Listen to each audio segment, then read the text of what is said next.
ایک بزرگ تھے، ہر وقت اللہ سے عافیت مانگتے تھے۔ لوگوں نے پوچھا، لوگ ان کو صالح جانتے تھے، نیک سمجھتے تھے کہ حضور آپ اور کوئی دعا مانگتے نہیں، عافیت ہی مانگتے ہیں۔ فرمانے لگے میں مانگا کرتا تھا شروع میں، بعد میں خیال آیا۔ فرماتے میں مزدوری کرتا تھا، ایک جگہ پہ ڈیوٹی کر رہا تھا تو تھک گیا، اور وہ جو کام لینے والے لوگ تھے ان کا رویہ بھی بڑا ترس تھا، تکلیف ہوئی۔ تو میں نے اپنے مالک کی بارگاہ میں عرض کی، مالک اگر 2 روٹی بغیر مجھے مشقت کے مل جائے دن میں۔ کہتے ہیں میں نے یہ دعا مانگ لی، ذرا میں تھوڑا آگے بڑھا تو 2 بندے آپس میں لڑ رہے تھے، میں ان کی صلح کرانے کے لیے آگے بڑھا تو میں جس کو چھڑا رہا تھا دوسرے نے میرے اوپر ضرب لگا دی، میرا بھی سر پھٹ گیا۔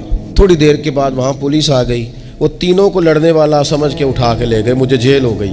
2 روٹیاں بغیر مشقت کے روز ملنی شروع ہو گئی۔ کہتے ہیں وہ 2 روٹیاں روز ملتی، کوئی کام نہیں کرنا پڑتا، پر جیل ہو گئی۔